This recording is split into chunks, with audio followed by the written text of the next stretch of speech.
Bonjour Virgile, bonjour Camille. Vous êtes tous les deux thésards au Collège de France. Qu'est-ce qui vous amène au village de la chimie? Peut-être Virgile d'abord? Oui, alors en fait nous on fait partie d'une association de jeunes chercheurs du Collège de France qui s'appelle les Shadocks et on organise notamment au Collège de France la fête de la science où le but c'est de faire de la médiation scientifique pour à la fois donner envie aux jeunes de faire de la science et leur montrer un peu ce qu'on arrive à faire dans nos laboratoires et expliquer des phénomènes de tous les jours. Qu'est-ce que vous faites ici au village de la chimie? On fait des stands de vulgarisation scientifique, par exemple sur les fluides complexes ou les piles.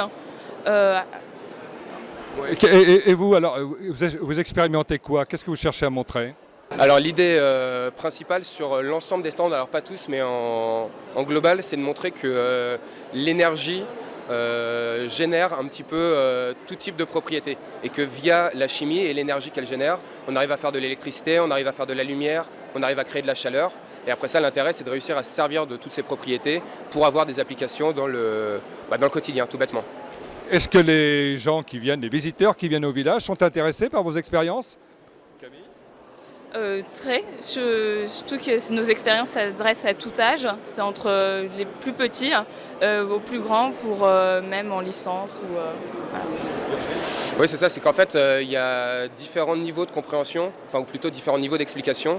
Et donc on peut expliquer quelque chose très simplement avec les mains pour les plus petits et leur donner par exemple des bâtons lumineux, ils aiment bien ça.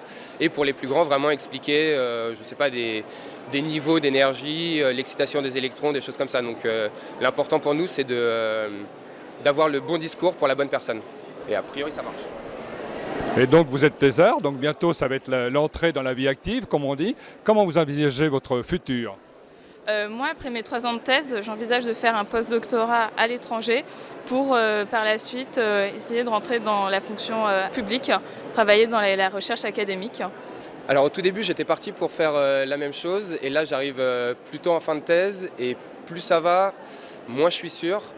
Soit je vais partir faire des post-doctorats comme ça, mais le problème c'est que ça m'amènerait à avoir un poste fixe dans très longtemps, ou sinon je vais peut-être essayer de partir plutôt dans l'industrie. Je préférais une petite ou une moyenne entreprise qu'un grand groupe, mais ça encore c'est à voir, j'ai encore le temps pour me décider. Très bien, merci pour toutes ces précisions et puis bonne chance à vous deux.